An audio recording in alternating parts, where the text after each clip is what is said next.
আজ পয়লা শ্রাবণ। খোকন, আজ তোর জন্মদিন। তুই যখন জন্মেছিলি আমরা তখন যাদবপুরে নতুন গড়ে ওঠা কলোনির টালির ঘরে। তোর স্কুল মাস্টার বাবা সেই হ্যারিকেনের আলো জ্বলা ঘরেই আনন্দে আর খুশিতে ঝলমলে হয়ে উঠেছিলেন তুই আসার পর।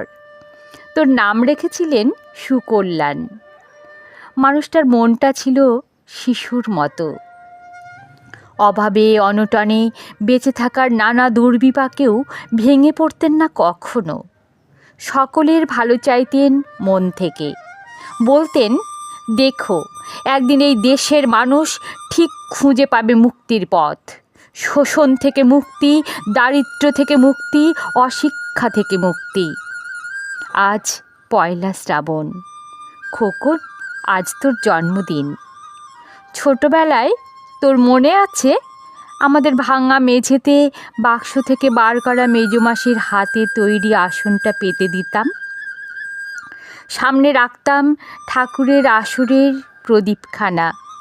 তুই বসতিস বাবু হয়ে চুপটি করে। তোকে আমরা একে একে ধান দুব্ব মাথায় দিয়ে আশীর্বাদ করতাম। বাবা বলতেন, বড় হও, মানুষ হও। তোর বাবার সেই বন্ধু ঘোষ কাকু, তিনি বলতেন, বেঁচে বর্তে থাকো। তুই জিজ্ঞেস করতিস, মা বর্তে মানে কি মা? আমি শুধু তোর মাথায় ধান দুব্বই দিতাম। বলতাম না কিছুই, শুধু মনে মনে বলতাম, ঠাকুর আমার খোকনকে মস্ত বড় মানুষ করে তোলো। আমার খোকন যেন সত্যিই মানুষ হয়, ওর যেন কখনো কোনো বিপদ না হয় ঠাকুর।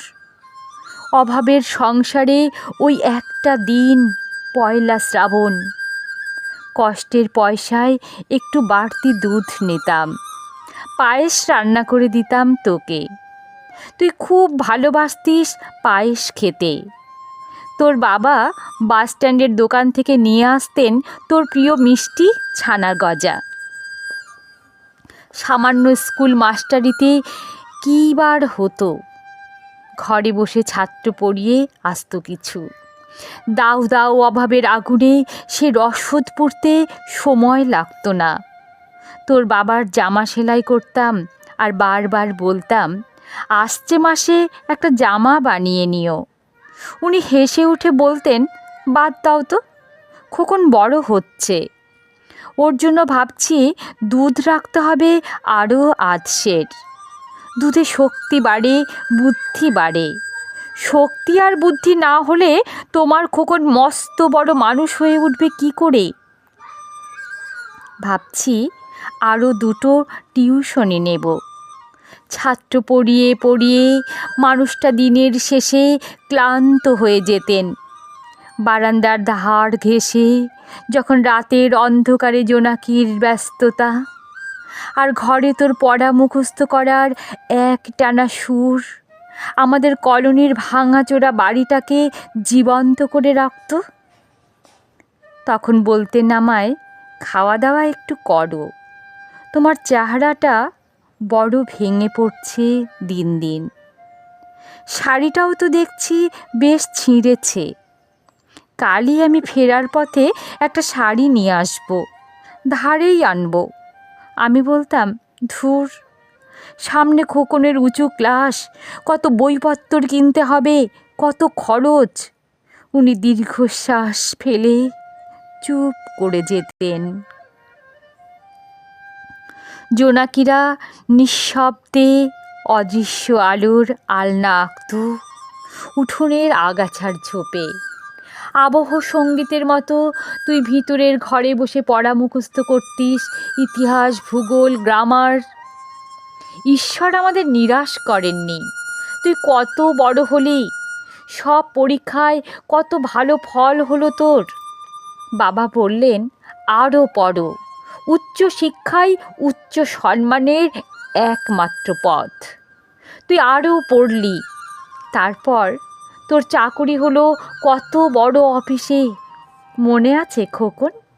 প্রথম মাসের মাইনে হাতে পেয়েই তুই কত কি কিনে এনেছিলি। তখন তো আমরা উঠে এসেছি শ্যামবাজারে, 2 কামরার বেশ সাজানো গোছানো বড় ফ্ল্যাট।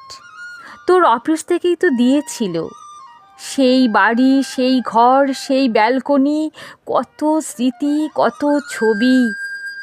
ওই বাড়িতেই তো আশ্বিনের এক ঝোড়ো বিকেলে, তোর মনে আছে খোকন? তোর বাবা যে দিনটাতে চলে গেলেন, মনে আছে? তুই বাবার বুকের ওপর পড়ে যখন কাঁদছিলি হাপুস নয়নে। সদ্য স্বামী হারার আমি সেদিন তোর সেই অসহায় মুখ দেখে আরও বেশি করে ভেঙে পড়েছিলাম। তোকে বুকে টেনে নিয়েছিলাম ছোটবেলার মতো।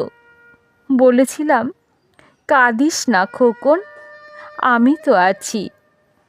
আজ পয়লা শ্রাবণ, কলকাতা থেকে অনেক দূরে মফস্বলের এই বৃদ্ধাশ্রমে আমি একেবারে একা। খোকন, তোকে বড় দেখতে ইচ্ছে করছে রে। তোকে, বৌমাকে আর ছোট্ট বিল্টুকে। তোরা এখন কত দূরে সল্ট লেকের মার্বেল বসানো ঝকঝকে বাড়িতে। আজ তোর জন্মদিনে নিশ্চয় খুব বড় পার্টি হচ্ছে, তাই না রে খোকন? লোকজন, হইচই, খাওয়া দাওয়া, খুব ভালো, খুব ভালো। খোকন, আজ পয়লা শ্রাবণ। আমার বড় মনে পড়ছে যাদবপুরের ভাঙা ঘরে রাত্রিরে তুই আমার পাশে শুয়ে মাঝের মধ্যে হঠাৎ খুব ভয় পেয়ে জড়িয়ে ধরতিস আমাকে। আমি বলতাম, ভয় কী রে, আমি তো আছি। মা তো আছে খোকনের। যার মা থাকে তাকে কি ভূতে ধরে? তুই নিশ্চিন্ত হয়ে ঘুমিয়ে পড়তিস আমার বুক জুড়ে। তোর আধুনিক সংসারে এই বুড়িটার একটু ঠাঁই হলো না রে। প্রতিমাও তো মা, ওরও তো আছে আমার খোকনের মতো কোল আলো করা এক চাঁদের টুকরো। কিন্তু সময়ের কি আশ্চর্য পরিবর্তন।